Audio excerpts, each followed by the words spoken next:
let me welcome you to this this slightly strangely named second impact cafe of the Trust in the Smart City project. Let me say a word, maybe to start with, about this notion of an impact cafe.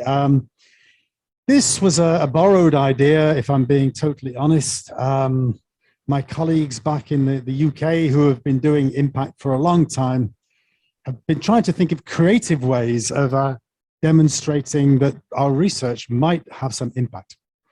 And one of the more creative ways was this idea of an impact cafe. Now, in one of in a few of these projects, sometimes people will meet in a public house, which serves as a cafe, and they'll have a beer and talk about various issues. One of my colleagues, for example, Helen Drake, who did her project on Brexit, had a series of these meetings, very, very productive. Others might meet, of course, literally in a cafe. But the idea with the Impact Cafe is very much that it's a participatory and participatory sort of exercise that's supposed to take place in real life, in a sense. Hence, there's supposed to be some coffee, of course, because you have a coffee in a cafe. And the impact is partly because of the interaction, in a way, a bit like a focus group that we're going to talk about today, actually. But of course, we're not allowed to have coffee in Hong Kong Baptist University. Well, we are, as long as we go to Starbucks or Pacific Coffee, but we're not allowed to have it in our lecture rooms. Dion's looking at me and strangely there, but it is true. And then, but we are nonetheless able to exchange. Now, after those 2 or 3 minutes of warming up the room, as they say, now let's get on to the serious stuff. So this is our second Impact Cafe, Trust and the Smart City. The first Impact Cafe we had was on the survey we carried out, and that took place back in September. We reported some very basic findings of our territory-wide survey that we carried out just under 1 year ago. What we're going to be doing today is reporting back findings, in a way, of the four focus groups that we held back in December. Those focus groups were very rich. They consisted really very much of the three of us, myself, Calvin and Dionysios, and of course the participating members of those focus groups, and we thank everybody who participated very much. So let me get down here. Dion, how do I do this? Okay, yeah. So essentially, the project, then, the title. Actually, I can't read the. Sorry, my technical. Shirley knows all about this because I'm like this in lectures. Oh, but that's better. Okay, yeah. Now I can see Jean-Pierre. That's okay. I don't have to see myself. Okay, so in a sense, our project, Trust in the Smart City, has been going on for about 1.5 years now. We're coming, I think, to the dissemination phase of it. But our project's very much, so Trust in the Smart City. This is a project that was funded by Hong Kong Baptist University, by the Faculty Niche Research Area. And of course, Professor Cabestan, who's with us today, he was at the time the head of the FNRA, in a sense, that validated our project. So this is, it's full circle really here. The project tries to link multidisciplinary debates that have particular levels, particular interest at the level of urban politics to the question of trust in the smart city. So this particular project tries to bring together 2 different types of angle, if you like, the literature on trust and the literature on smart cities. And it tries to bring them together into one project. And this PowerPoint we give a definition of a smart city. I won't read it out. It's there for you. This is a fairly classic definition, one that emphasizes the 6 key dimensions of economy, mobility, environment, people, living, and governance. And in a sense, these are the staples, in a way. We find them in the Hong Kong Smart City Blueprint. We find them in similar types of policy document all around the world, really. There's a lot of circulation of these ideas. Now, I think the challenge of the project is that rather than just involving a narrow set of technical issues, and some of the smart city literature is extremely technical. Debates over the smart city, it seems to us, get to the heart of the public sphere.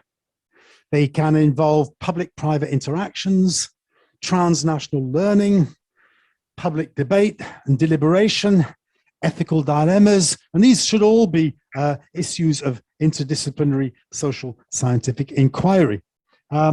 So, and essentially, with this in mind, we drew up in the design, if you like, is a classical design based on 4 work packages. 2 of them rather technical and 2 of them much more normative in a sense. The 2 rather technical ones, our colleagues in the geography department, Daphne Ma in particular, are looking at smart energy grids, and they're looking at local initiatives in participating in smart energy. In the second survey, we looked at digital public services. We started off we said we'd look at the Hong Kong Smart ID card, and indeed we did, but we decided that there was actually much more to say, much more interesting, more generally in terms of digital public services. The third work package was original one. It is an original one. We say it's about participatory co-construction, which is perhaps a bold claim, but this is the linkage that we have with a fab lab in France, in the French city of Lyon. And so we have this, so our students in Hong Kong Baptist University have been working with the students in the Sciences Po in Lyon, and they've together been doing studies in, for example, in public hospitals in France and in Hong Kong. So this is an attempt to very much engage with our professional communities. And then fourthly, we have a colleague, Kevin Ip, who's our political philosopher and who's looking very much at the ethical underpinnings of big data. So those 4 work packages, if you like, are all part of the project. In a way, I won't talk about them in detail today, but I will say that we've carried out, I suppose, 4 different types of method, if you like, aimed at elucidating rather different things. Firstly, we carried out a mass survey. The Pori Institute carried that out in March and April of last year. We've done some preliminary work on it. We have a special issue of a journal that we hope will come good on that one. Secondly, we did 25 interviews in a purposive sample. We can give more details in questions if you like. What we're going to talk about today are the collective interviews in our focus groups. And then we also said that we would carry out 2 open walked event-based experiments. Now, what are those things when they're at home? Well, this was in collaboration with our colleagues in France. And the idea was that we would have 1 session in Hong Kong and another session in Lyon, where we would recruit mainly students, and we would go into the street and ask people about their perceptions of smart city. In actual fact, that hasn't taken place. It hasn't taken place for obvious reasons, because it's been because of the pandemic. So we have not been able to do that bit so far, which is actually a pity, because the colleagues from France very much wanted to come and do that. Now, I could give you some brief findings of these 4 various aspects, but I don't think that's the function today. Our function is to talk about the focus groups. But of course, in the survey, there were some very interesting findings about the question of trust. Do Hong Kong people trust technology? Do they trust the government or private sector actors with technology? Do they, in a sense, hence, do they indirectly trust the smart city? And these questions are very, very complex questions, actually. And there were some interesting distinctions between, along the lines of age, locality, origin, that we can talk about if people want to know more about that. In the purposive interview samples, we basically had 3 different types of interviews. One was formal written responses to our request for an interview, mainly from governmental actors. But we also had some very nice face-to-face interviews with business actors, NGOs, some political actors, and former ministers, notably. And then we had our collective focus groups. Dion's mainly going to talk about this in a minute. Focus groups, I think, I've never done this before, actually, to be honest. So it's a learning experience, and I'm sure we'll learn a lot. But the focus groups were designed to perform an important role between the survey and, if you like, the interview sample. And if we very closely look, if we look briefly at that literature, then it's clear there are different views to what a focus group should be, what it should be doing. In market research terms, a focus group will be very structured, but we took a much less rigid and structured approach. And in a sense, what we were interested in trying to get participants to speak to each other in the focus groups, and I think that was very successful, actually. They spoke a lot to each other. And so in a sense, there's much more of the interactive dimension that we were trying to forward. Now, the purposive sampling dimension, Dion will talk about that. I think the interesting point with focus groups is you need to engage with the population of interest, okay? That population of interest, it might be specific, it might be men or doctors or educated people or whatever. But the composition of the group should reflect this type of individual.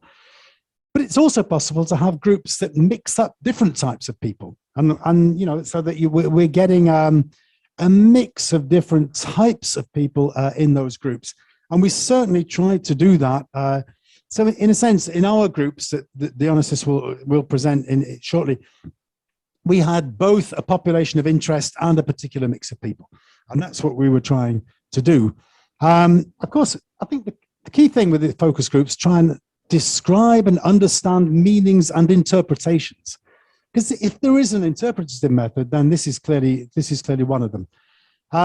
So exploring and examining what people think, how they think, why they think about the issues that are important to them. And I think the key thing is understanding or insight into a wide range of views that people have, but also how they interact and discuss the issue. And I suppose the whole idea, in the participatory democracy literature on citizens' juries, for example, it's not that dissimilar. That juries come together, speak about a particular issue of public concern and try and come to some sort of mutual understanding or even consensus on that issue. So obviously, in a way, this is all repetition. We don't need that. I think actually, Dionysios will explain what we did in the groups. So I won't repeat that particular element either, but there were some great questions, I must admit. We started with a very general question about which adjective would you use to best describe Hong Kong? That was a very open question. And all of these questions are actually very open questions. They're not structured in a sense. We asked people to weigh the benefits and risks of the smart city. We asked people to talk about the qualities of Hong Kong as a smart city. Then we asked some questions about trust in the providers and regulators of the smart city, and trust in data more generally. We looked for international and comparative examples, particularly perhaps from the mainland. And we ended up asking our focus groups participant to give us messages to take to the Hong Kong government. I mean, of course, this is a hypothetical exercise, but we had some wonderful messages to take to the Hong Kong government. Then just about finally, before I hand over, because I promised I wouldn't go much more than 15 minutes, wouldn't spill over. What interested me a great deal here was, in the purposive interview sample, we did some qualitative data analysis, if you like. We put all the transcripts into NVivo, and NVivo came up, if you like, with 3 main clusters of interest in our interview samples.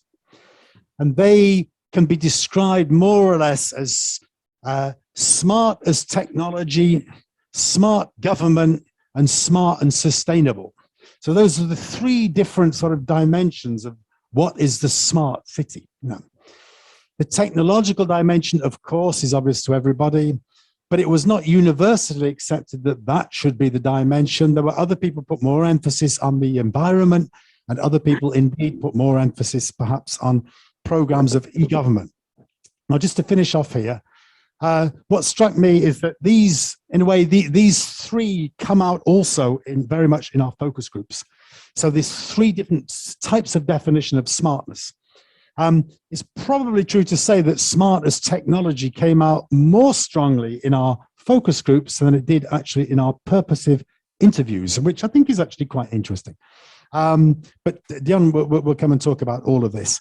So thank you for your attention. I've done exactly 15 minutes. That's my allotted time. So I'll hand over to you, Dionysios. Thank you very much. Thank you. Just give me a second to change the PowerPoint.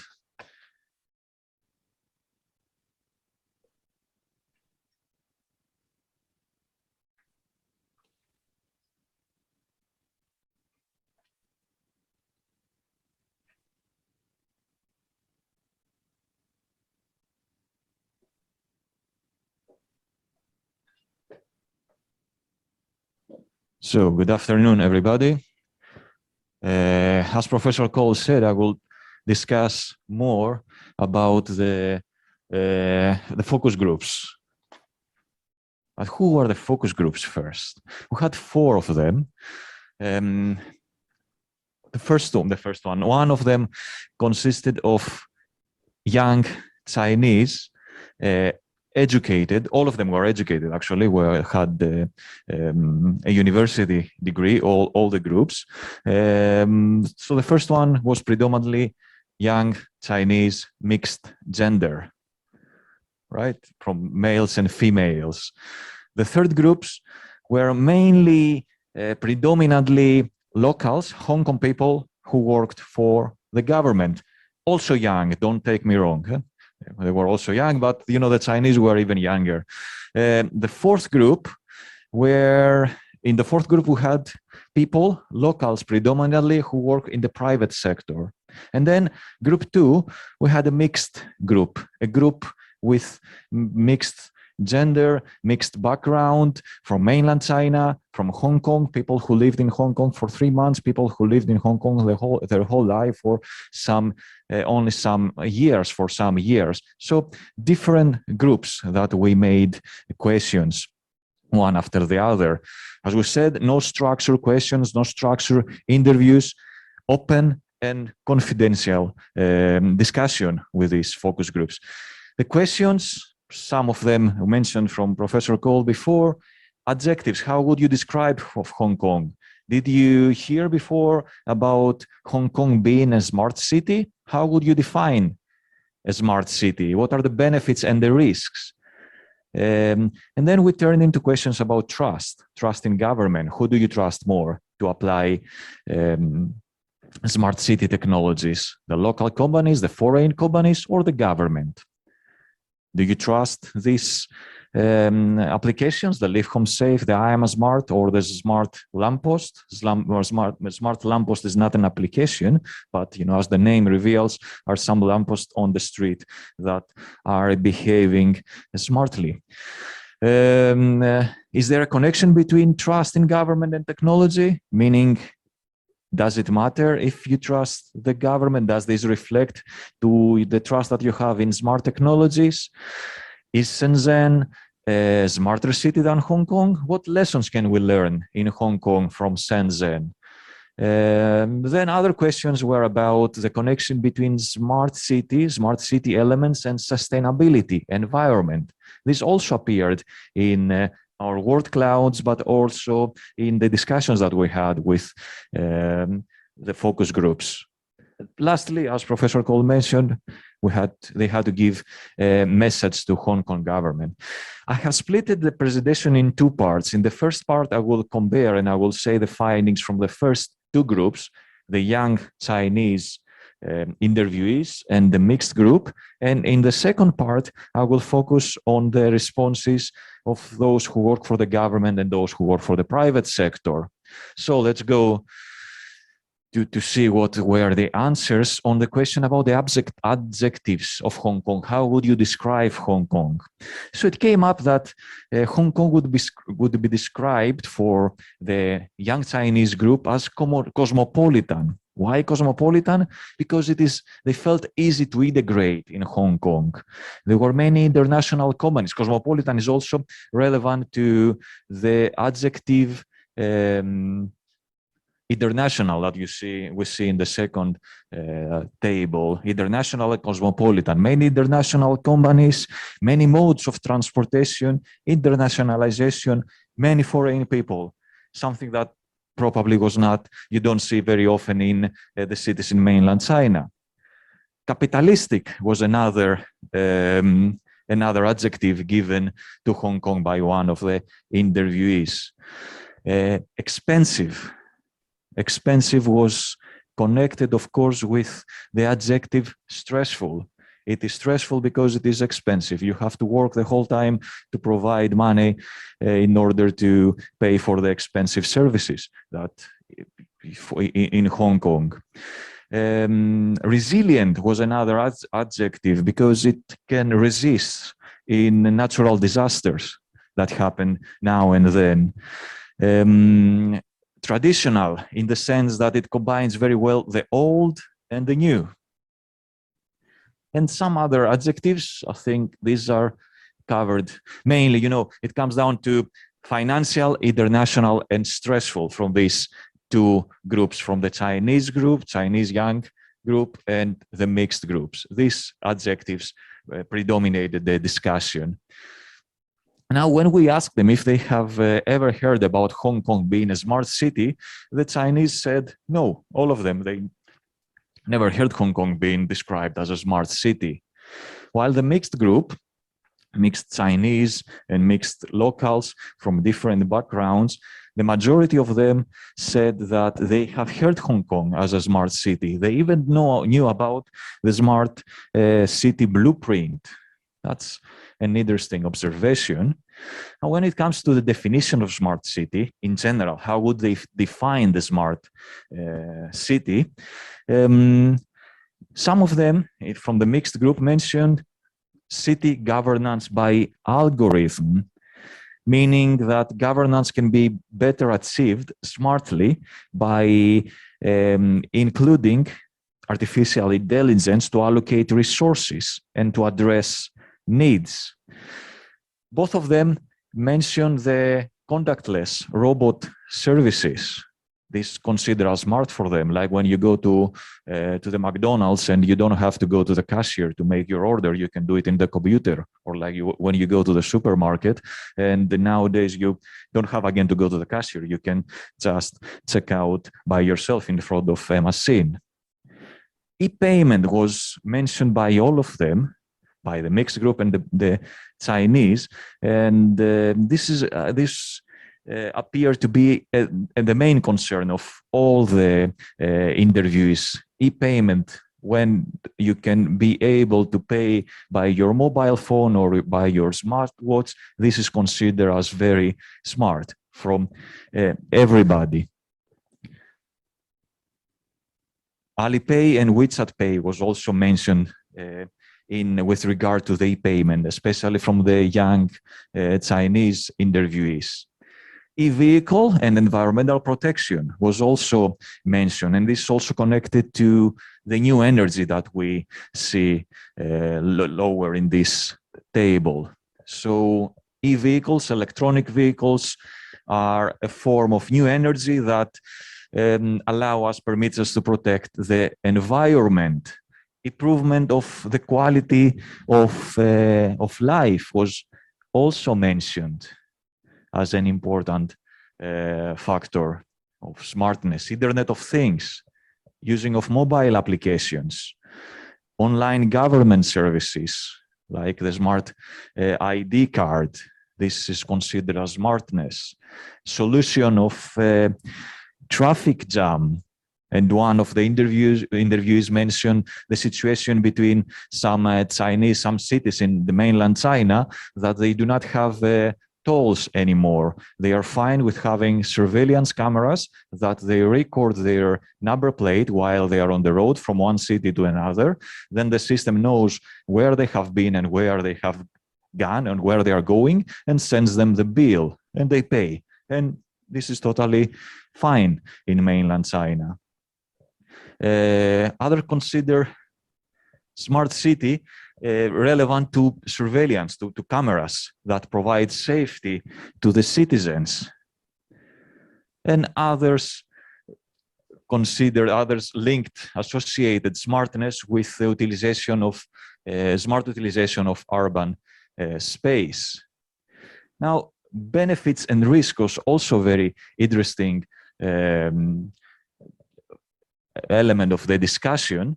The benefits, according to the mixed group, one of the benefits was that it provides assistance to people who are old and disabled. Some others claim that it civilizes citizens. Smartness civilizes citizens. And you know how the interviewee said that citizens are civilized? When there are cameras, over surveillance cameras, over the pedestrian crossings, and then they have face recognition. They recognize the face of the person who crosses with red light, and then they make an announcement, or they send the bill, the fine, to this person, and in this way the citizen will become more civilized and will not cross the pedestrian crossing with red light the next time. Convenience was a main point for everybody, and efficiency too. The benefit of smart cities offering convenience and efficiency. It's a new way of power for the authority. That's for some interviewees, this was an advantage, a benefit, to provide more power to control people easier by using smart technologies. And another interesting view was that smart city provides a more transparent government, in the sense that you can go on the webpage of the governmental agency and see the faces of who govern you, and then you know who they are, and this is more transparent. So, but what is common from all the responses is that the benefits, or the main benefits of smart cities, convenience and efficiency. Risks, as you can see, the list of risks is longer than the risks, the list of the benefits.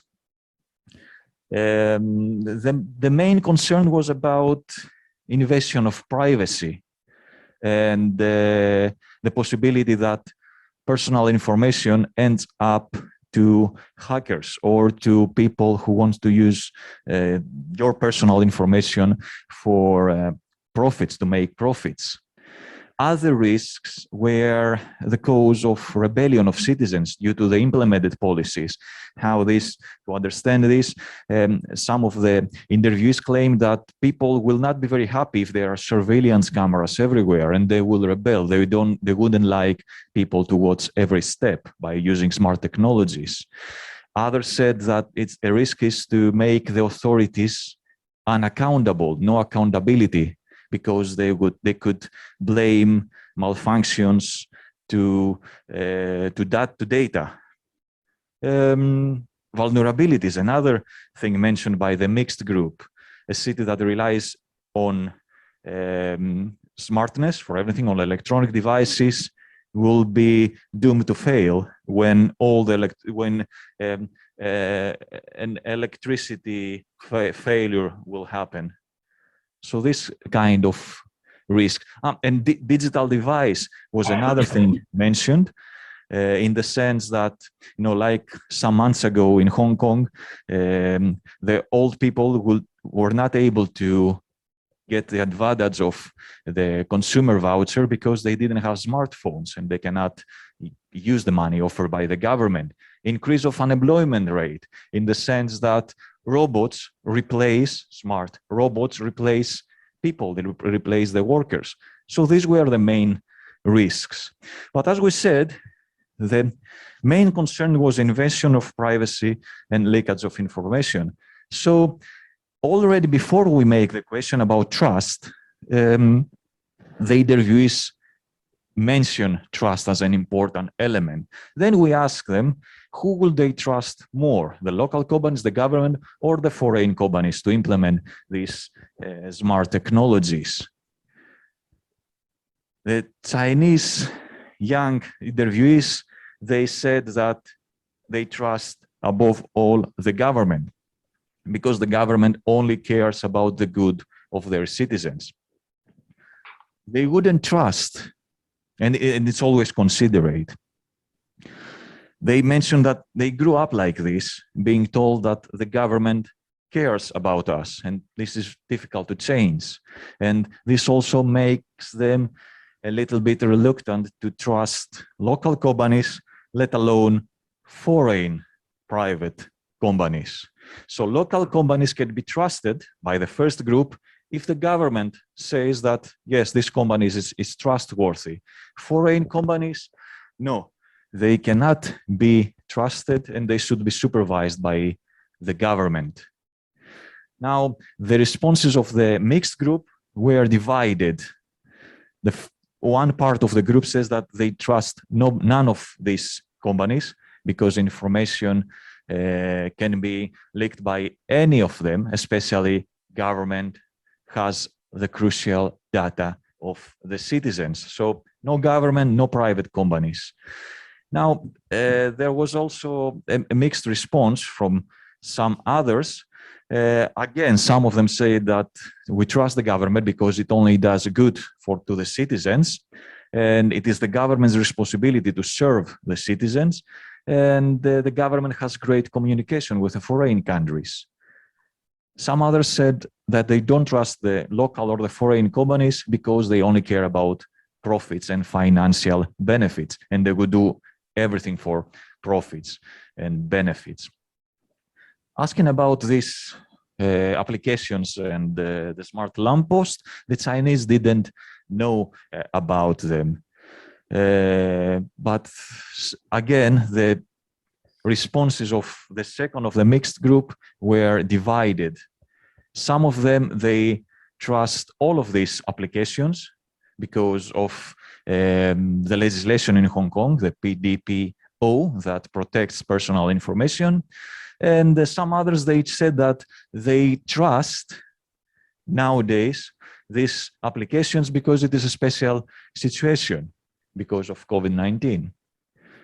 Turning now to the lessons that Hong Kong can learn from Shenzhen, all of them, as we can see, agreed that Shenzhen is smarter than Hong Kong. But the mixed group claimed that Hong Kong could learn from Shenzhen what Shenzhen is doing by assigning different functions for different districts. So some districts are financial, some are technological, some are commercial, different functions, and this could be implemented to Hong Kong as well, according to them. And some also claim that there should be one-stop shop mobile applications. I guess they mean something like the I Am Smart application that has been implemented lately by Hong Kong government, where from one mobile application you can perform different duties. Sustainability, the mixed group did not discuss about it, but the young Chinese especially mentioned that they were impressed by the fact that the citizens of Hong Kong, they have high environmental awareness because sometimes they do not use plastic bags. Messages, the first and the second group would like Hong Kong to start an official mobile application to implement this one-stop shop platform. Probably they are not aware of this I Am Smart application. Something that mobile applications through which you could make appointments for everything. Clear division of works of the government. Professional sessions should be established within departments. Again, how the government operates. This should be done better by Hong Kong government. And the government should be more transparent. Transparency came up as also as an important factor by sharing information such as open sourcing mobile applications, engaging the public in activities and events. And in this way, the government should put more effort to connect with citizens and to regain trust. Putting the responses into word clouds, as you see in this slide, there are some things that appear to be interesting. So we see that from the first group mentioned the word China more times than the mixed group. The Chinese group mentioned the word China more than the second group. The first group, the young Chinese, mentioned many times Alipay. This was not mentioned almost at all from the second group. Camera was also mentioned more by the young Chinese. Privacy, smaller importance, or mentioned less times from the young Chinese interviewees than from the mixed group. And trust is also mentioned more times in the first word cloud. Convenience was similar in both. Government was mentioned similar times in both of the clouds. Payment and e-payment also was mentioned similar times, but transparency was also appeared to be more important for group 2. Now, turning to the groups 3 and group 4, I remind you, group 3 they were civil servants working for Hong Kong government, most of the interviewees, while group 4 they were working for the private sector, most of them. Again, interesting findings here. But what is the most interesting fact is that when they were asked about to describe Hong Kong, these two groups emphasized the financial aspect, the touristic aspect, and the metropolitan aspect of Hong Kong. Some of them mentioned it as democratic, as developed, as direct, as fast and busy, and this can be connected with the stress mentioned by the previous group, touristic, and as a food paradise for some of the interviewees. So different perspectives, different descriptions of Hong Kong. Now, smart city, Hong Kong being heard as a smart city, all of those working in the public sector, they mentioned that they heard the name Hong Kong being a smart city. This is not a surprise. They work for the government, and they possibly are exposed more to the publications of the government than the others. From the private sector, the majority of them heard Hong Kong as a smart city, but they also mentioned some smart city elements of Hong Kong, like Cyberport and also the smart city blueprint. Now, defining smart city, as you see, again, e-payment was dominant in all of the groups, but they also mentioned the contactless and robot service. E-health system was discussed a few times, the e-vehicle, the Internet of the Things, the mobile applications, e-government, online government services, the smart ID, the usage of a QR code was mentioned as an element of smart city, to use QR code not only for payment, but also for the dissemination of official governmental information. Turning to the mentioned benefits by the last two groups, by the public and the private group, convenience and efficiency stood out as the most important elements. Environmental friendly was also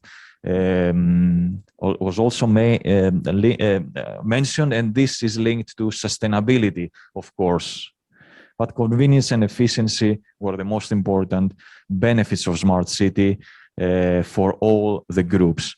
And convenience sometimes was linked with examples like the application that you have on your mobile phone, and you can see, or on the bus stop, and you can see when the next bus will pass. So in this way, you do not wait on the bus stop for a long time for the bus. It's convenient and efficient. These kind of examples mention about the benefits of smart city.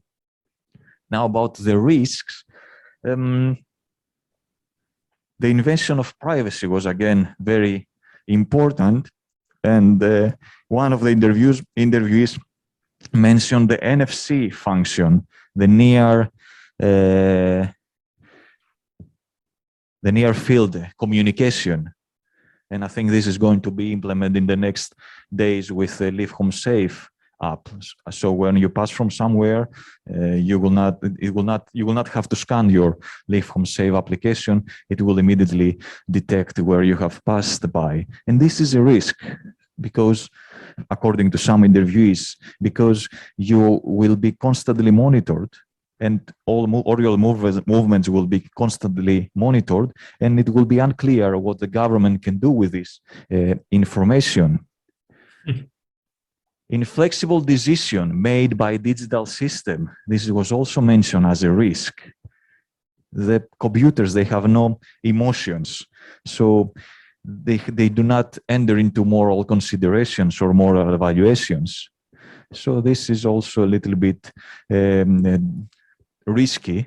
And someone mentioned the approval of applications in hospital without concrete and direct evidence as a risky situation.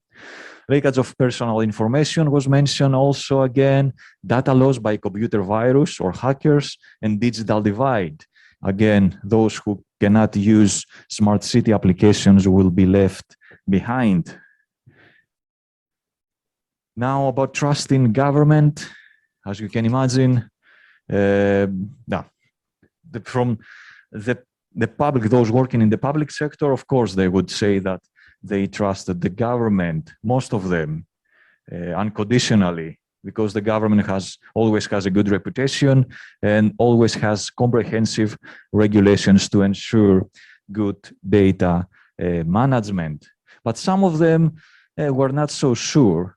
They would trust the local companies if their privacy policies were acceptable, if they would have good reputation and are large scaled, the local and the foreign companies.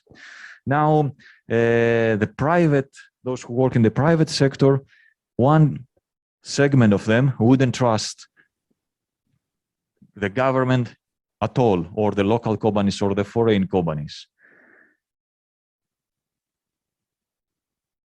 But they will trust them to still use the technologies, the smart technologies, because it is good for the city development. And they don't trust the government or the companies because they only provide one-sided statement. They do not provide the full information about how they use these smart elements. Now, another segment of this second group mentioned that they wouldn't trust the government because the systems that they use are outdated. Some of them mentioned that they still use Internet Explorer. And because of this, the information can be easily stolen. Now, about the foreign companies, some of these people working in the private sector, they would trust them more than the government because they have stricter privacy policies, and if something goes wrong, they can get money back. They can be compensated if they violate the laws. Live Home Safe, smart lamppost. It was not discussed with those working in the private sector, but those working in the private sector wouldn't trust any of these applications, and that those working in the public sector also wouldn't trust most of them, because the government cannot gain the citizens' confidence. Most technologies used by the government are outsourced with little investment, and there is no quality control for the outsourced technologies. Lessons from Shenzhen. Again, also for them, Shenzhen is considered as a smarter city than Hong Kong. It has an advanced garbage sorting system that can be also applied to Hong Kong. Hong Kong government should try to gain higher public trust, like the government in Shenzhen. They should try to implement more mature e-payment system. They should try to reach higher development rate, like in Shenzhen, to use smart lampposts only for traffic control, to use advanced technologies in different industries for development, and to use the health code as a measure against the pandemic. Connection between trust in government and technology. Those working in the public sector, they mentioned that there is no connection. The octopus card, for example, is authorized by the government, but still sells the client's personal information to others. Those working in the private sector, they said that the elderly, that there's no connection, and as a proof of this, they mentioned that the elderly, they trust the government, but they do not trust, they don't use these applications, like the Live Home Safe, but for other reasons, because they consume space in their mobile phone, or because they are very complicated to be used. The other half of those working in the private sector, they mentioned that there is a connection, because Live Home Safe is implemented in a sensitive political timing. So there exists a connection between trust in government and trust in technologies. The people in Hong Kong, according to them, it doesn't trust the Live Home Safe application because it is tried to be implemented in a very sensitive political timing, in a timing when the government is not very well trusted by the citizens. Now, about the sustainability, they also mention things about the new energy vehicle that can reduce the carbon dioxide emission. They linked very well the smart city development with the protection of the environment. They believe that when things are more digitalized, we will use more the computers and we'll consume less paper, so we'll save the forests. And there is a contradiction also between sustainability and smartness, because smartness achieves convenience. And for example, when we try to have convenient lives by ordering food from outside the whole time, and those food delivery services, they bring us the food in plastic boxes that, of course, they are not recyclable in most of the case, and they harm the environment. So sometimes the convenience offered by the smart city, we sit at our home, we have our application and we order food. This is bad for the environment, according to some of them. Now, messages, this was also an important observation, an important an interesting observation. What the messages from those working in the public and the private sector were given to the Hong Kong government. Again, transparency. They should be more transparent and share information such as open source mobile applications. The government should ensure good usage of the big data instead of just tracking the citizens' daily life. It should increase the investment in creative and medical industry. It should try to regain the trust of the citizens. And the traffic jam in tunnels should be prioritized to solve by implementing electronic toll collection systems.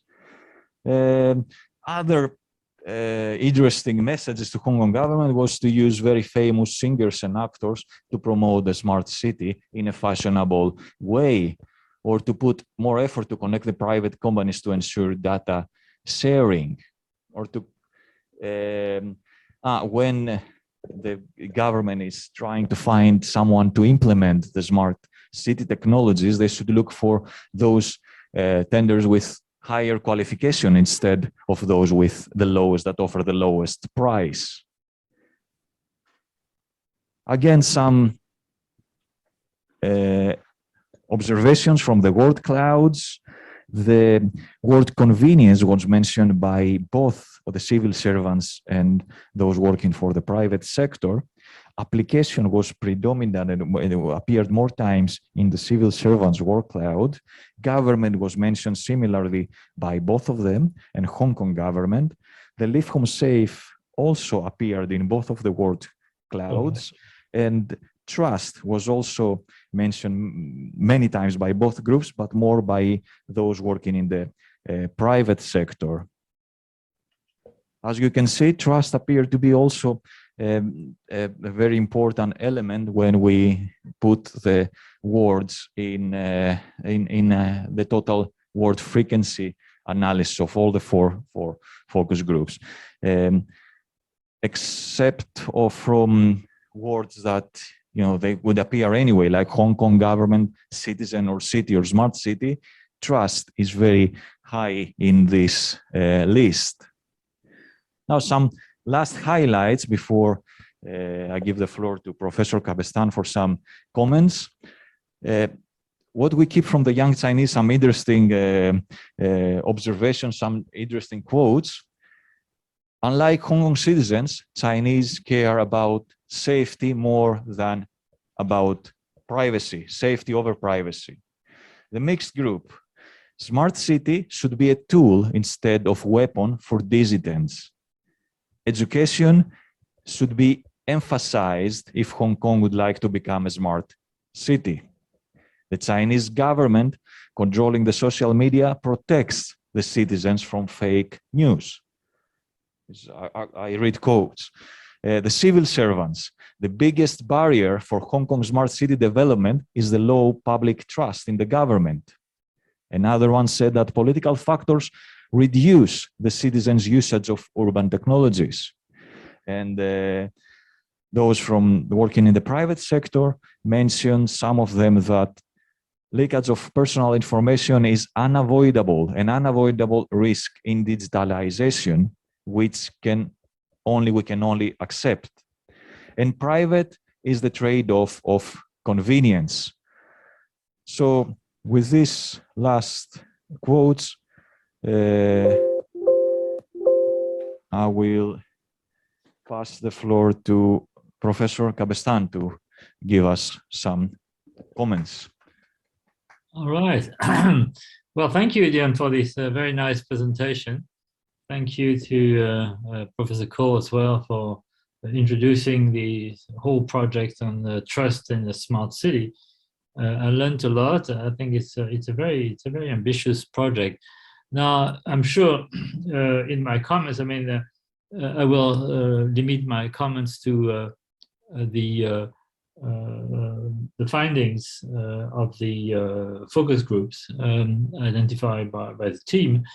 And well, I'm sure you're all aware of the fact that the focus groups which have been interviewed are rather small. So we have to be careful of what kind of conclusion we can draw from them. And, should avoid generalizing too much the statements which may have been made by the interviewees. Now, there are a number of points which I will come back to, which are very important to identify. And then, of course, researching on China myself, I'm quite interested in the differences in terms of values, in terms of opinion, in terms of inclinations between mainland Chinese and Hong Kong people, even if there are a lot of similarities actually between the various groups which have been interviewed. The first similarity, I would start with that before going into the differences, is the fact that all the groups have a very kind of technical view of what a smart city is. Convenient, efficient, it's very much associated with mobile, applications, and it looks like having a mobile phone is a necessity for living in a smart city. So, which raised a lot of questions for the elderly who have had some difficulties using a mobile phone and mobile applications, particularly at the time of COVID. But and there is also a strong consensus on the idea that transparency is important, privacy is important, trust is important, but convenience is e-payment, of course. But what various interviewees understand by those concepts may vary, and that's quite interesting. Now, major problem for all the answers is this tension between smartness or smart city, the way they understand it, and sustainability. And I think it's a big issue for any smart city which wants to survive in the longer run. Now, if we look at the well, traffic is, all the things that have to do with urban space, all the things, efficiency, conveniency is I think some of the important shared ideas about smart cities. Now, of course, there are differences, and I'm interested in those differences because they reflect, in my view, different political culture, different value systems, and even if the questionnaire was submitted, I think, to the focus group in March, April 2021. So after the national security law was introduced, we can see still today important differences between the approach to smart city developed by the mainland Chinese group, the first one, G1, and the other groups to start with. Now, it's interesting what the survey has showed in terms of trust in the government. And I had that kind of exchange on the regarding trust in government in mainland China, and many of my students, they don't raise many questions about the government. They by definition trust it. They're not suspicious about the government. They're not afraid that the government is going to, abuse its power. And that's something which is I would say pretty widespread in mainland China. We had, I remember that long ago with some of my students, a discussion about privacy and the internet. And their major concern was to provide internet information to Google, to American Amazon, American companies, Microsoft, and so on, and being spied by those companies. But they didn't have it didn't come to their mind that actually their own government could spy on them. So it reflects, I think, a very, very high level of trust in their own government, in spite of the fact that the Chinese government is pretty opaque. And the question which raised now, when we look at smart cities, where are the checks and balances? Where are the mechanisms and institutions which would allow citizens to protect their privacy and to protect their own interests? And here it's absent from the results of this survey. So now, it doesn't mean that mainland Chinese group is not interested, is not concerned about privacy.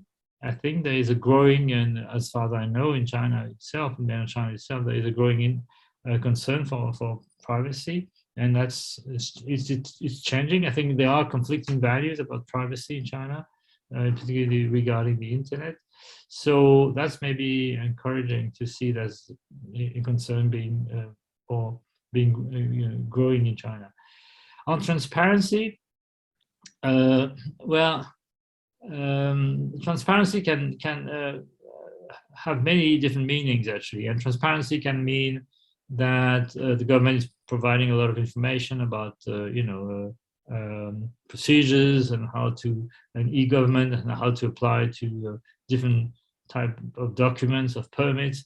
But that's not really transparency. Transparency is the way the government operates and make decisions, and whether those decisions are legitimate, and whether the citizens are consulted before those decisions are made. And here, that brings me to the definition of citizenship here, which may be a bit loose.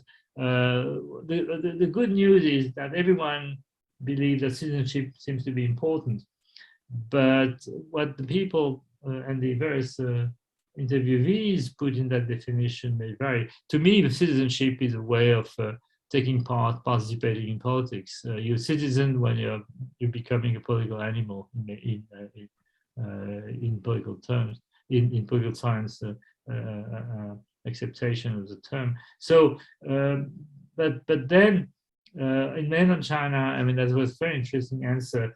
We need to civilize citizens. That brings up the question of social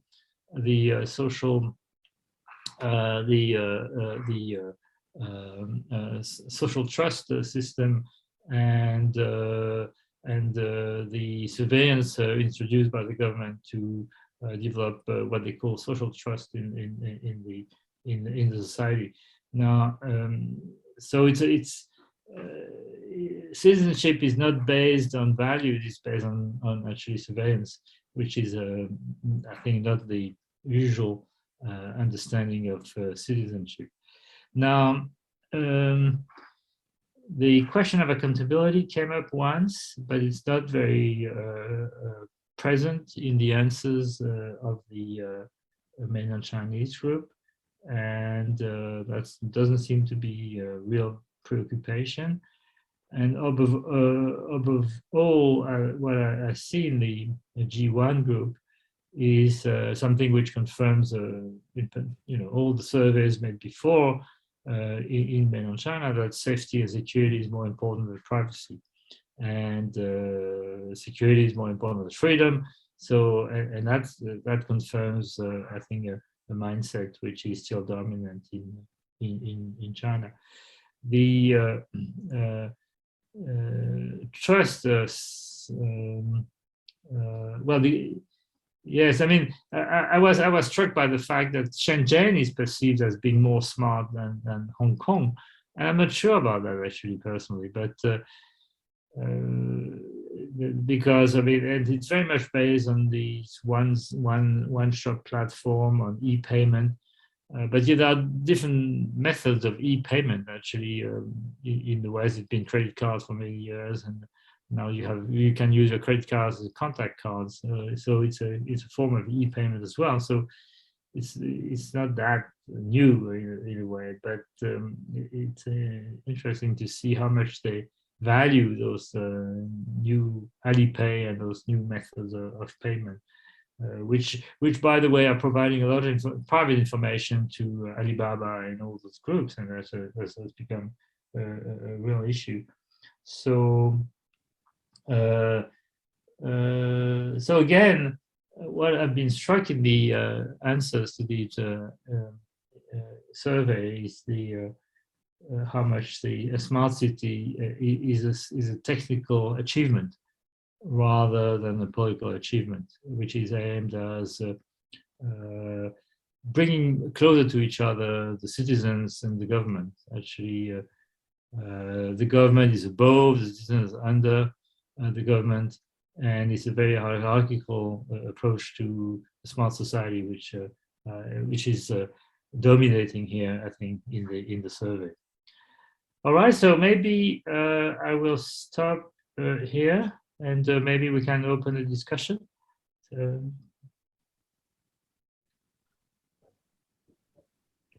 Thanks. I'll perhaps just react to Jean-Pierre's excellent comments, and then I'll hand back to Dionysios, who can also then feed in, obviously, to our guests on Zoom. I think actually, Jean-Pierre, your comments were spot on. What struck me particularly was how technical this whole business was in the focus groups. Much more so than in the interviews, and really the framing that came out in nearly all these groups was about smart city as being a technical venture, or rather a political venture in many senses, as you say, perhaps quite a hierarchical one, and certainly what struck was the relative absence of questions of sustainability. Now, if you read, obviously, if you read the literature on smart city, particularly the European and North American literature, it must be said, then sustainability is, if you like, maybe at the heart of that smartness. But it didn't come out quite so much in our groups. That's absolutely certain. So that's the first point I would make. Second point, I mean, I think all knowledge is situated, obviously. And in a sense, what we were doing here in these different groups was in a fairly, I think in a fairly unstructured way. We were not trying to guide these groups. We were trying to let, if you like, the truth emerge from these four different perspectives. I think we did see some very, very interesting contrasts, and but of course we also saw, as you rightly pointed out, many similarities really between what is the nature of understandings of the smart city. And I think in a way some of the dimensions that we're used to associating with smart city were either absent, or we didn't perhaps understand them in the same way as our interlocutors did in the group. I mean, I agree also, just my final point really, about transparency. Obviously, transparency has very, very different meanings. And it can be, as you know, it can be clearly a form of a top-down, very vertical monitoring of individual behaviors. And I think that's when you talked about the social trust system, then clearly that's what you're referring to. Well, actually, sorry, I misnamed the system. The system is social credit system, but that's the social same. credit. Yeah, social credit system. So I mean, essentially, I'll hand back now to Dion. But I mean, thanks for your comments. I would just say that obviously we carried out. I mean, in a sense, just to sort of restitute this, the timing issues. The final comment I'll make: the timing was not perfect in a way for this project. I mean, we got the project, we got the funding. Things changed a little bit, but we carried out our survey, our territory-wide survey in March and April, and that had 808 people in the survey. And then we framed the schedule for the focus groups. We weren't quite simply taking the questions from the survey, but obviously we were in a sense informed by the questions that we'd asked in the survey. It was natural. So in a way, we adapted them. We're not claiming. Just the final point is obviously, I mean, in a way, the focus group. You know, you can get the depth that you lose out on the breadth, undoubtedly, but you get the depth in the sense of some very you know, quite precise thinking, and you get the benefit of interaction. So I don't think, in a sense, you could really criticize the focus groups for not being representative, in the sense that they're not trying to be representative, at least in a sort of statistical sense, but they are purposive in the sense that they're identifying different groups. And so they're allowing, in a sense, the elucidation of specific interpretations of social phenomena. And so I think, you know, there's a room for both. Obviously, the if you like, the statistical survey and the more interactive method of the group. I'll hand back to Dion. No, he's got one. Okay. Okay, thank you very much. Now I think we can open up the discussion to the participants. If there are any questions, you can raise your hand, activate your microphone, or you can type some question or comment if you have. Anyone from the audience? I have a question. Maybe I don't know whether it's gonna kick off the discussion, but I have a question to you. In your interviews, has anyone from mainland China or Hong Kong mentioned the social credit system? Because you alluded to when you said, you know, you get a fine if you don't cross the road at the red light. That's typical case of you know, application of the social credit system by some localities in China. So are they in your interviewees? Have they mentioned the social credit system as such? I'll take that one, Jean-Pierre. I think actually in the 25 sort of purposive face-to-face interviews we did, that it came up a couple of times. It must be said it wasn't a major issue, but I mean, what's described as a social credit system was underpinning, in a sense, various worries or preoccupations in some of the interviews. But you know, so it didn't come up. But I mean, I was struck personally. I mean, I thought the focus group exercise was a really instructive exercise, because it did allow clearly distinctive positions to be to emerge in a way. So you know, it really allowed different understandings to be put in a way in the public space and to be confronted. And I think this allows a sort of depth of understanding that you can't really get in a survey. I mean, a survey is great. I mean, there's some things you have to do. You have to have a survey to do some things, but you're getting a particular type of understanding from a survey, and you're getting a rather different type of understanding from these perhaps more qualitative instruments. So I think in a way, and of course the interviews, you know, the classic semi-structured interview with your seminar, you know, with your schedule, you're trying to ask more or less the same questions to all the actors.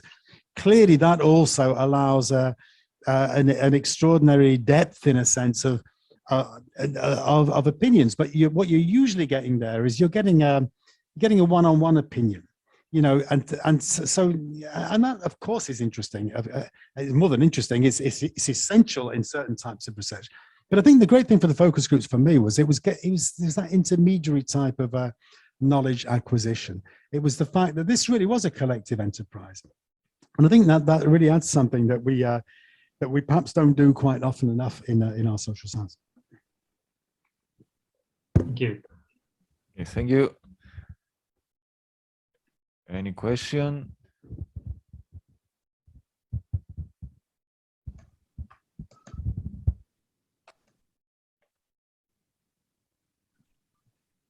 Can I just say that I think that the focus groups were very interesting, not least because Dionysios led them. That's why Dion's been doing most of the speaking today, because Dion really ruled. You know, you really steered well the focus groups. Do we have any more questions? Yeah.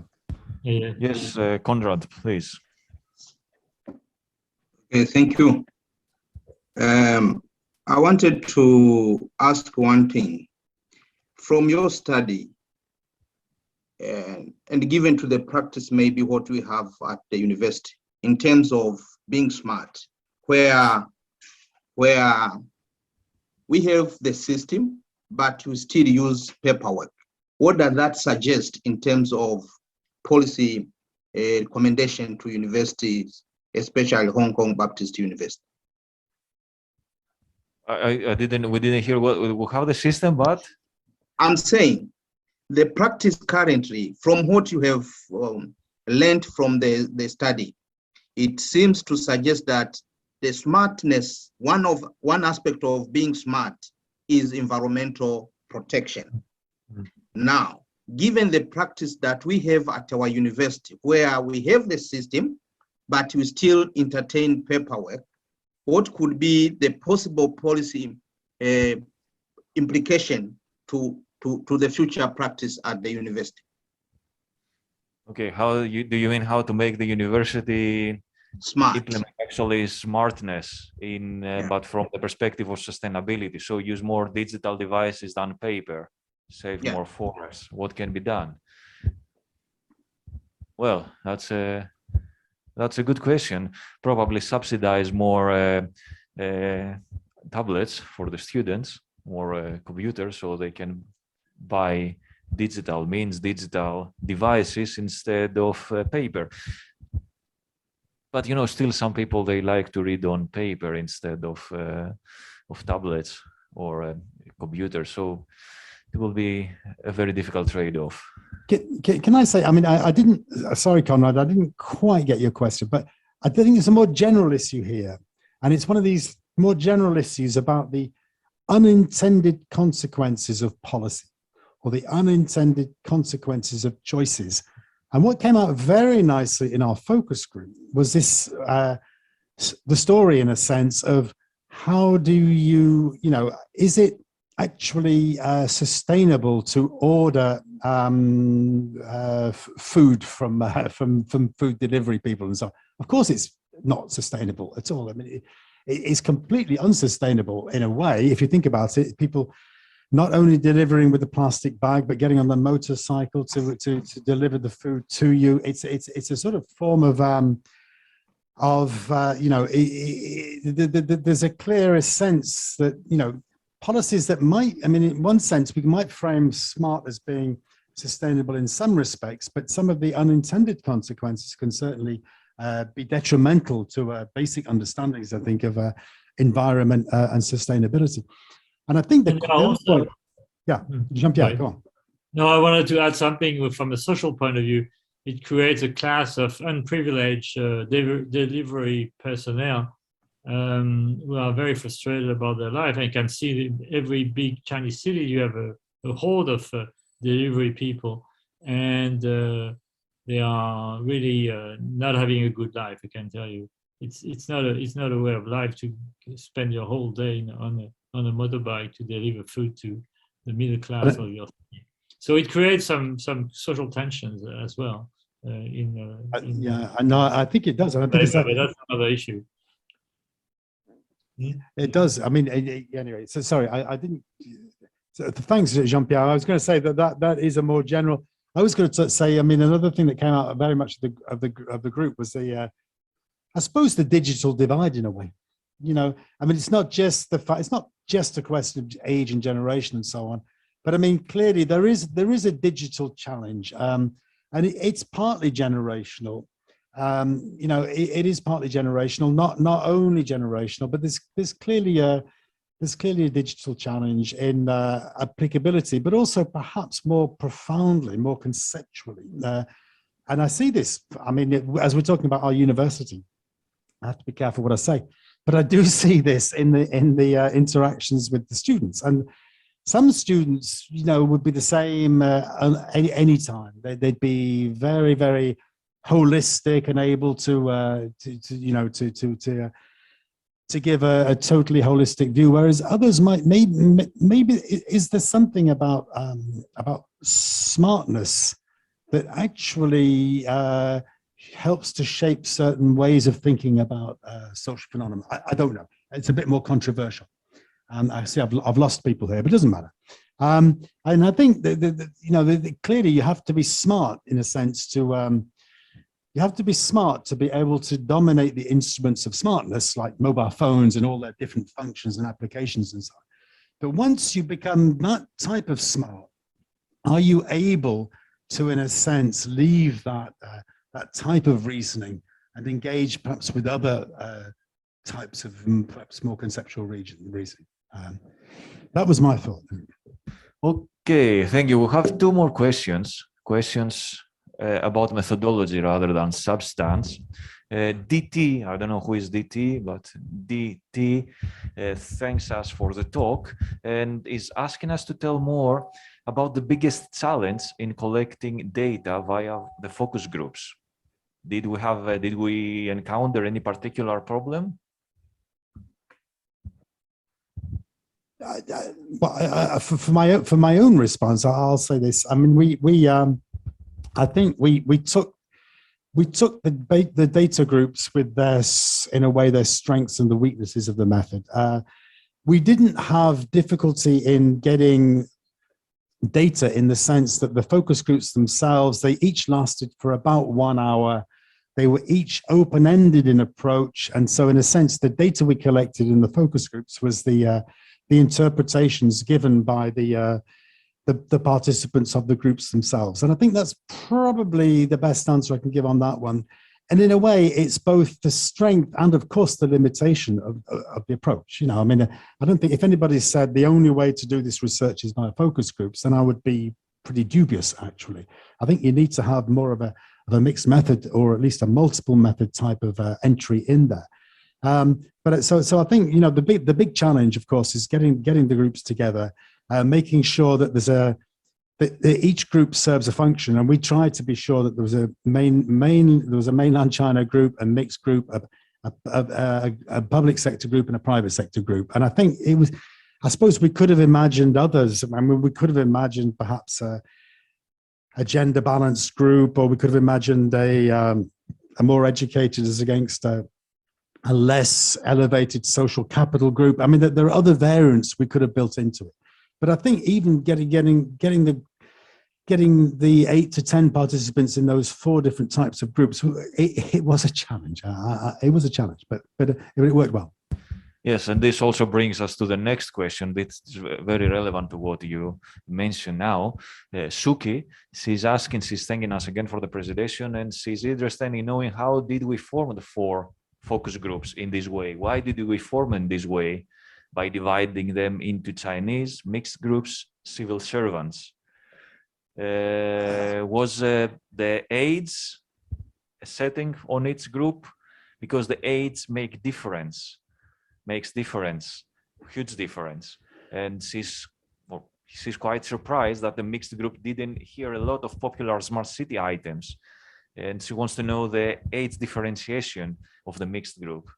Okay, that's a very good question. I mean, and again, it relates back to the previous question that's just been asked. I mean, in practical terms, because I mean, in a sense, your question methodologically is correct. I think in practical terms, it's quite difficult really to be able, without the assistance perhaps of a professional polling company to help you do that, which we didn't have for this focus group, although of course we did do for the survey. I mean, in a way, it was practically difficult to recruit people over a certain age, and so the ages were between I suppose 22 and 37 or 38. So it's true. I mean, in a sense, we were not in a way interrogating people who were over the age of 40, because for mainly for practical reasons. I guess we should now go back and try and reconstitute a group of more senior citizens who would undoubtedly have different perspectives on this. Absolutely. We didn't do in our 4 groups, we didn't do mainly for practical reasons. We could certainly see the value of doing that, but we were not able to get those that type of group together. Okay, we have another question from Conrad, and this is not about the focus groups. Correct me if I'm wrong, Conrad. He's asking about the interviews and the surveys, and whether the pandemic, the COVID-19 pandemic, has influenced our findings. That's a good question. I mean, on the survey, I would say no, because in a way the survey was carried out by the polling company. So by the leading Hong Kong polling company. So in a sense, we would have to say we trust, in a sense, the polling company to have and I don't think as much, that's about the best answer you can give on that one, on the survey. I think on the interviews, undoubtedly some impact in the sense of the actual form of delivery. And I think, what I was trying to say in my introductory part was we had 3 distinct types of interviews. We had the same approach for all interviews. In other words, we tried to get the interviews with people, but we had some responses that were very much official governmental responses. And so if you like, they were interviews that we took them as interviews, and some of them, actually one of them was really very, very good, very informative. But they were official governmental responses. They were written. Okay, so they were written responses. The face-to-face interviews we had, actually, when we did most of those, it was it was most certainly in the COVID period, but there was no restrictions on meeting people, no restrictions on having face-to-face interviews. And most of those interviews were carried out in when were they? Late 20, early 21. And so in actual fact, I mean, it was no, but then we had a 3rd series of interviews, and they essentially took place via Zoom because of the difficulties of the pandemic.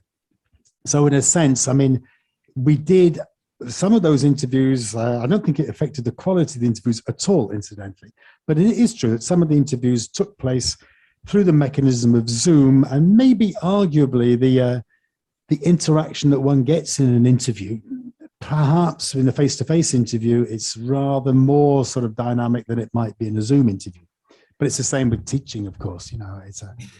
So I think that's a good question, Conrad. And I would say that we don't think it affected really the data collection, but of course it's difficult to say definitively that it didn't. Can I make a follow-up? Yeah, please. My interest was that COVID-19 have increased technology uptaking. So my concern is, if maybe it is superficial thinking that maybe if one could have done similar research before COVID-19 and that you have done after COVID-19, could the technological uptake that happened after COVID-19 have something to do with the kind of responses people gave in the focus group, even on the survey? Well, it's difficult to answer because it's a sort of counterfactual. So it's difficult to say with real confidence. I think what I would say, however, on that is that where we really saw controversy in the interviews, in the survey, and indeed in the focus groups, was on the use of particular governmental applications in relation precisely to COVID-19. So Leave Home Safe app in particular, where we did see, divisions. We very, very clearly saw in the survey, but also in the interviews and in the focus groups, we clearly saw that there were divided perspectives towards how, in a sense, the new technology or the new apps used by the government should or should not be trusted. So that's where the trust dimension came in.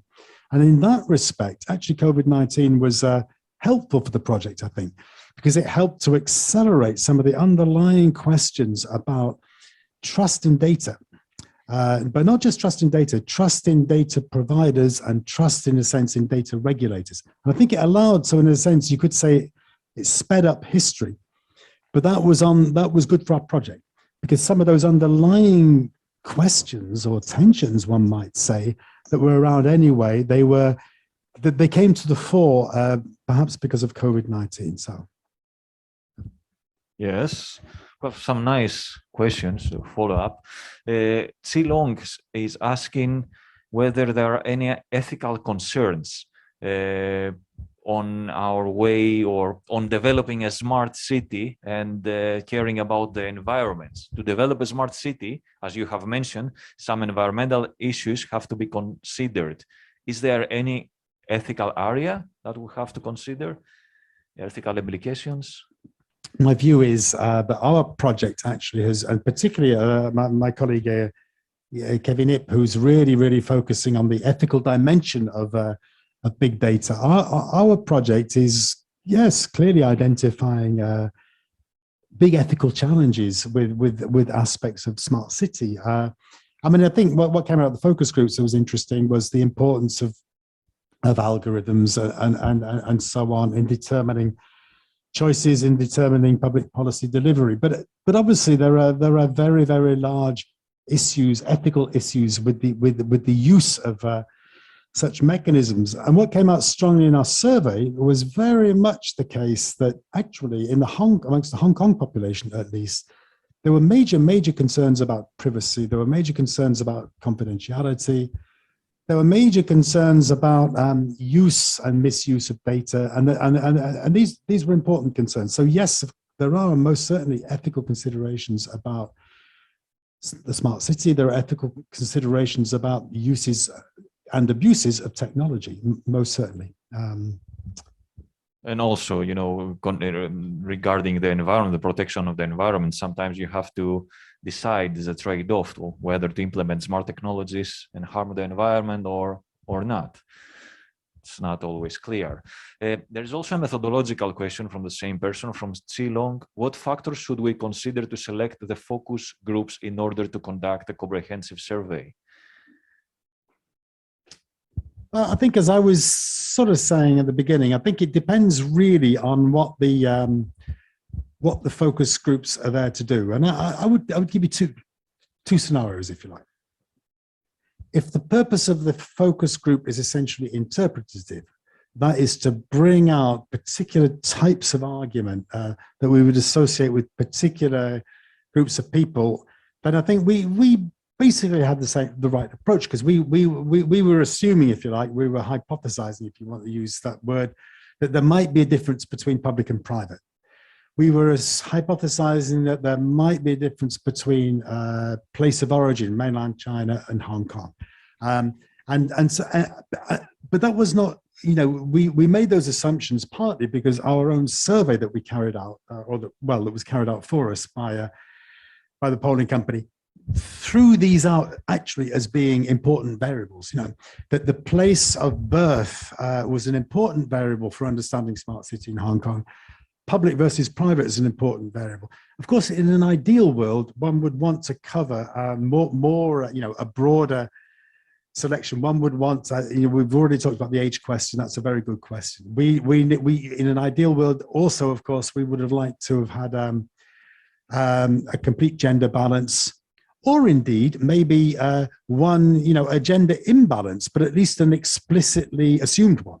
Because one of the thing about in the literature on focus groups is interesting is if you say, and if you take the educational dimension or the gender dimension, if you really want to find out about gender-specific views on these issues, then that needs to be reflected in the focus group itself. And with education, I mean, one of the prime methodological considerations in a way is what are you testing in a way, but if you're trying to see the influence of a high level of social capital on the ability to function in a focus group, then obviously you need to balance that against another group that in a sense would have a lower level of, if you like, of social capital. And one of the things, just to finish on one of the things we tried to do in the survey was we did the survey. And we left, I mean, with the survey organization, PORI, one of the final questions that they asked was, would you be willing to participate in a focus group? Okay, so we asked that question. Now, in a way, that's a nice way of doing it. It's also a very expensive way of doing it. I think the thing with research is there's also, there are always, practical considerations that get in the way. But clearly, ideally, the survey company should be able also then to sort of help select the focus group sample. But we actually took, to be fair, we chose those 4 groups because in a way they answered our question, the question that the survey had thrown up really, between those 2 important distinctions. An interesting question from Gigi. She's asking about self-censorship, and not us self-censor ourselves, but the civil servants. One of the groups was consisting of civil servants. Do you think that, is it possible that those interviewees, they were restricted or afraid to tell bad things about their boss, that is the government, therefore give you the comments with biased comments, or telling fake news as answers? Fake answers, not fake news, fake answers. I think it's a very good question, and it's probably true for all forms of oral evidence gathering. To some extent, is there? I suppose you could go back to debates on value, freedom, and so on. I mean, is the extent to which an interlocutor or an interlocutrice, as the French would say, is able, in a sense, to rise above a certain situatedness, if you like. I mean, in a sense, and that's really, I think, what the focus groups are quite good at doing. I do believe you're right to say, will the civil servants rise up against or say things that go against, in a way, what they believe their function to be? I mean, my experience with interviewing many civil servants over many years is, well, yes, they probably will. But it depends on how you ask the questions, and it depends on the environment. And certainly in our civil service focus groups, I had no recollection at all that, in a sense, they were being in any way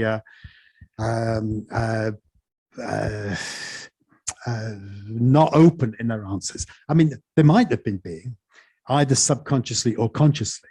But I suppose the limitation of the method is we don't really know that, and I don't see how we could do, really. Yeah. And they were assured that everything is confidential. The names. Absolutely, yeah. No names at all. Yes, absolutely. Fergus is asking, he's thanking us for the talk, and he's asking if we have identified any respondent who was reluctant to the implementation of new technologies, anyone who didn't trust new technologies. And can we give any suggestions, or did we identify any suggestions from the respondents that can facilitate the government in enhancing trust in the context of trusting the implementation of new technologies? It's a very good question. We did actually, what struck me really about all of these 4 groups was how technologically savvy and astute they were, you know. I mean, and in a sense, maybe this, you know, comes back to the respondent who said we didn't have a proper age consideration, and maybe it would have been different if we had. But so I think, in a sense, we didn't actually come across any or many examples, or any, I don't think, of people who explicitly said that they were ill at ease with the technologies.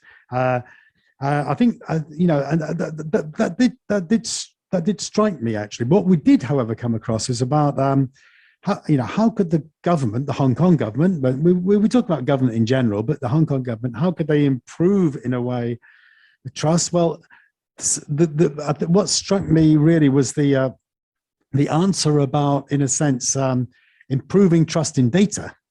And that was making available open source technology and so on. So the actual, and making available more granularity in the provision of open data, for example, that came out. So those are sort of data related questions about how Hong Kong government could improve trust. Of course, there were some other related questions that were not actually about technology. And in a sense, once it spills over into debates about trust in government in general, then clearly the answers can go beyond the purely technological ones. The next question is from Emily, and I will take it to give it some rest. Okay. Emily is asking about the language that we used in the 4 groups during the exercise. Was it English or Chinese or Cantonese or Greek or Chinese or Mandarin? And where are the groups given the statements to debate on and asked to choose a limited number of statements?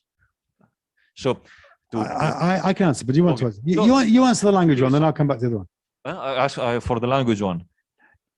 Okay, language.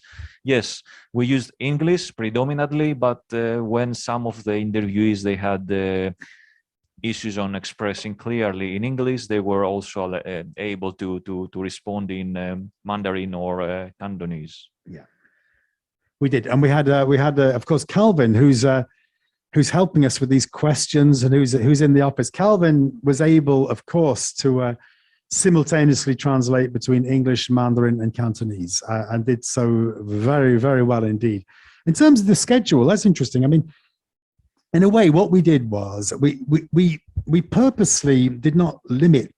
I mean, I think this is, you know, this was about as bottom up as it could have been in terms of a collective interview. We didn't. You know, I started off with a very broad statement about what the project was about, and then we went in immediately with these very general questions about which adjectives describe Hong Kong. What are the risks of the smart city? What are the benefits of the smart city? I mean, in a sense, these questions were designed deliberately to elicit the maximum variation, if you like, in respondents, and they were not designed. In a sense, they were the antithesis of a semi-structured interview schedule, whereby you go by, you know, obviously you have your clear hypotheses, if you like, that you're testing in the interview. But this was meant to be, and I think this was what I learned from these focus groups, was that was the right approach in a way, because the more interactive and interactionist the discussions became, and the more genuine ideas were thrown out by the participants, and there was a real added value to that approach. So I hope that's answered your question, Emily. I have the next one from TG. I don't know if I'm not sure if it is a question or a comment. It's a long one, so I'm going to read it and maybe you can comment back on this. So TG says that those in the public civil servant group sound very frustrated. They believe in their mission and want to render better services to citizens and see more citizen participation in decision making. Yet they are stymied by the low level of trust. How can Hong Kong overcome its policies paralysis?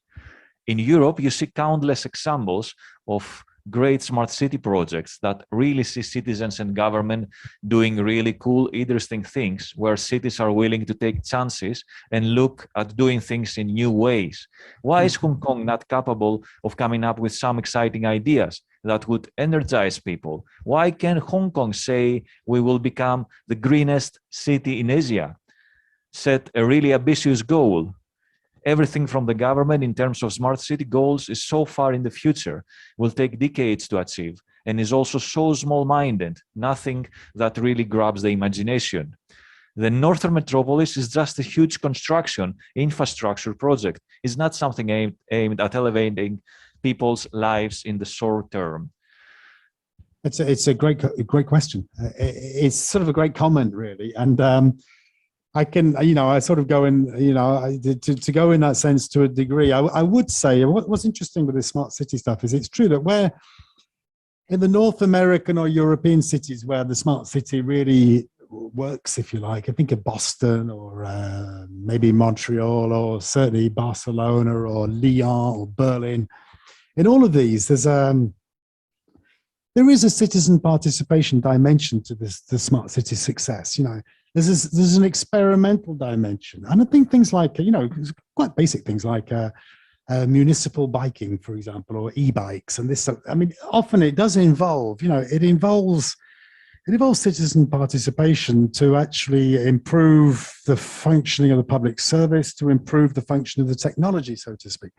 I think what came out of our interviews about the, and again, these are confidential, so I won't say too much about them, but obviously one of the consensus points was, I suppose the Smart City Blueprint in Hong Kong is an ambitious document, most certainly, with lots and lots of indicators, but maybe it's not a particularly original document in the sense that these, the Smart City Blueprint Hong Kong could have been a document that was, would be applicable in other circumstances, that was not necessarily changed that much by grassroots participation. Let me say, however, and then I'll hand back, one of the work packages in our group, and this is the work package on smart energy, and this is our colleagues in the geography department, and they have very much been trying to test, if you like, the role of very, very small local communities in energy use, and will small collectives of 15 to 20 households, will they adapt very locally based smart energy solutions or not? And they're involved in that very, very low grassroots work, and hopefully they'll be able to report back on that when we do our final conference. Thank you. So we have Jackie asking about the connection between political crisis and our survey, the political crisis that we have last year. Do you think that such information asymmetry between focus group and political division in Hong Kong may affect the result of your study? If yes, how can you avoid such factor affecting the project's result? Again, that's a difficult question to answer, because it's a little bit, I think I'll answer it in the following way. I think, as you know, with a project, you evolve a project at a particular stage in history, but the project then has a history, okay? And I think that's one of the interesting points. This project was conceptualized it was conceptualized really, I suppose, in mid-2019 to start with. So it was conceptualized at the time when Hong Kong had a particular phase of its history, but it wasn't conceptualized really in relation to what was going on in the events in Hong Kong in 2019. It was sort of conceptualized independently of that. Did those events play out in terms of the actual project itself? Well, it's difficult to say in one way or another, but probably, as I indicated in one of the earlier answers, yes, it probably did have some sort of impact. I think the project with the survey we carried out in about 1 year ago, we carried that out 1 year ago. We had the whole plurality of different perspectives, incidentally, in the questions, particularly about the correlations between particular positions on the amongst the parties then in Hong Kong, and perspectives to smart cities and so on. So in a way, it didn't affect the questions we asked. But would we ask, were those questions, could we ask those questions again in a year or two's time? Well, it might be a bit more difficult, actually. We might have to sort of look again at that. I don't think it affects a project. A project is conceived at a particular time in history. it carries out to some extent. The project itself is a sort of ethnographical thing to do. You know, it accompanies history.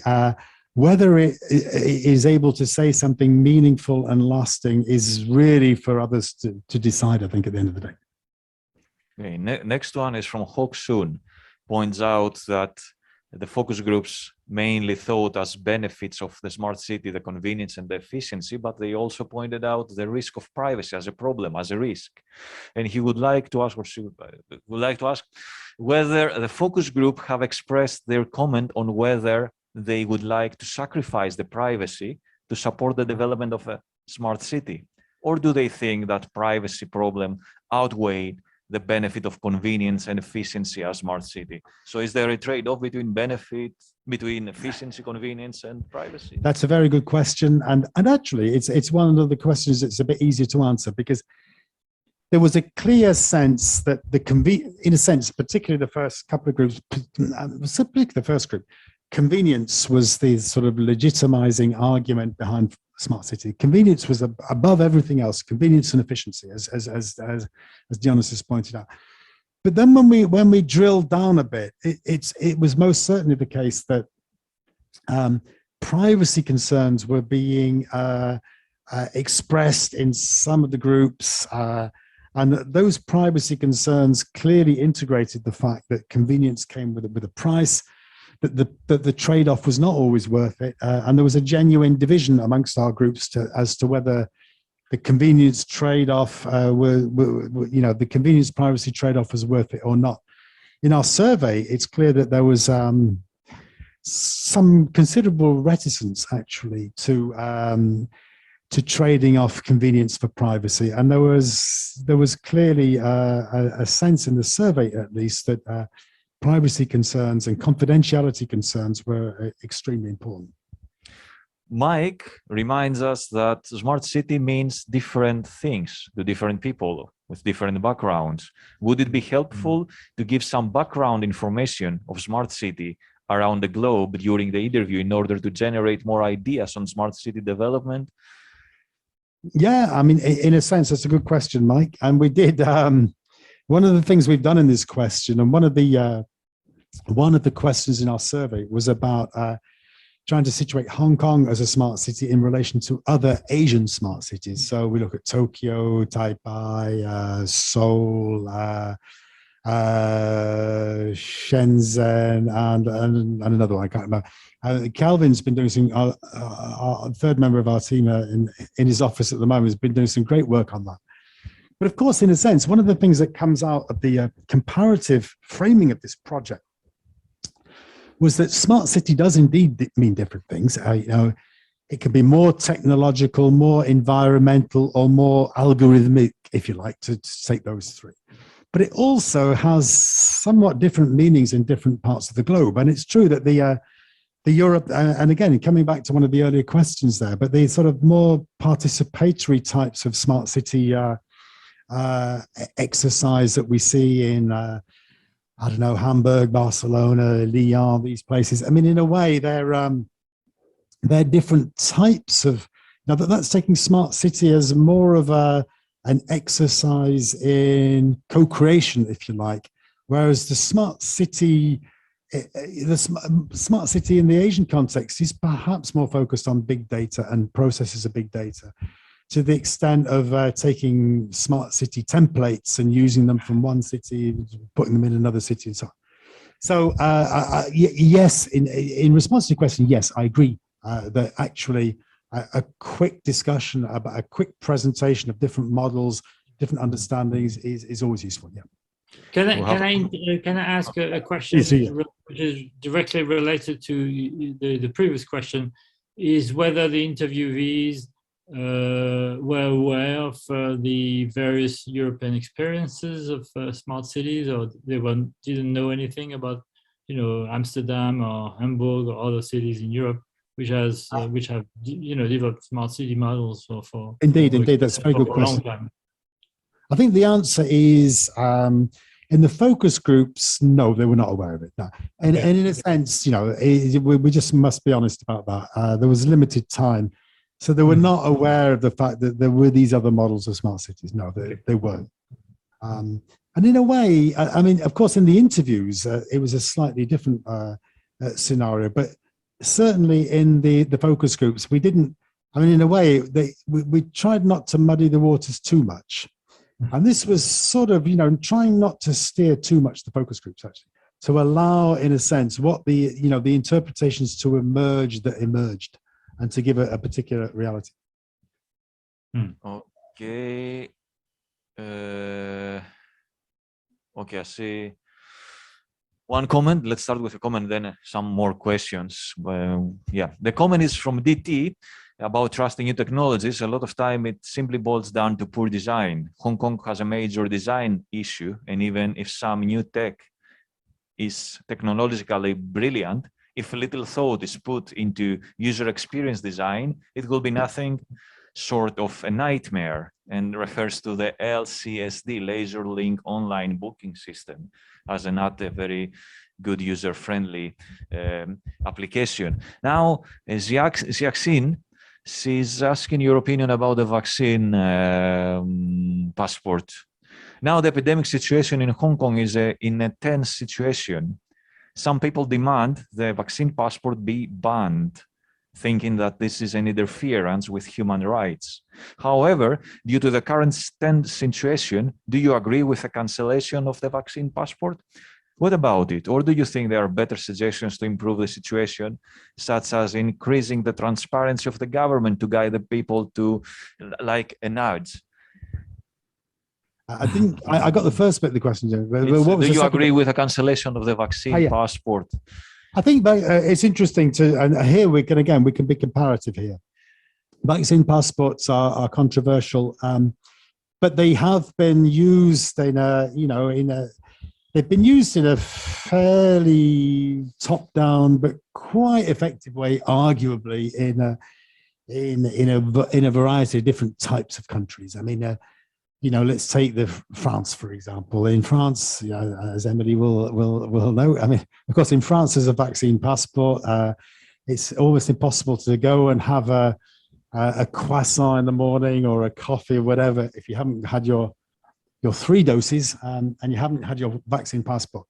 There's also a strong movement still of mistrust about vaccines. There's a strong movement of mistrust in many countries across the world, and particularly, but as we did a bit in the comparison here in Europe, there's and so the vaccine passport has become, in some European cases, it's become a deeply controversial issue, because although most people are quite happy actually to have a vaccine passport and they think it's worth it and the convenience is worth it, there is an underlying minority, but nonetheless important fraction of the population that contests that.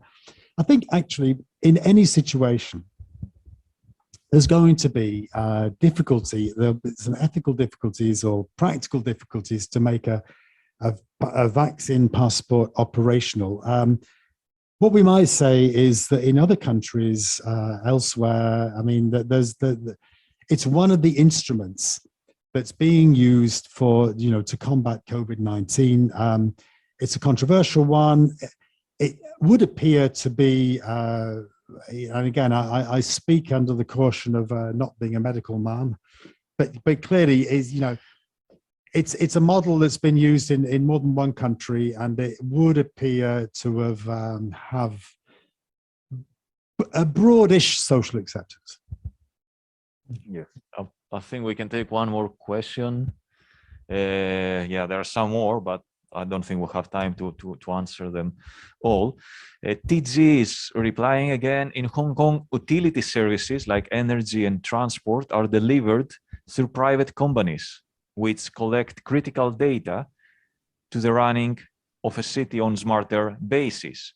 Yet these private companies are very reluctant to do any data sharing.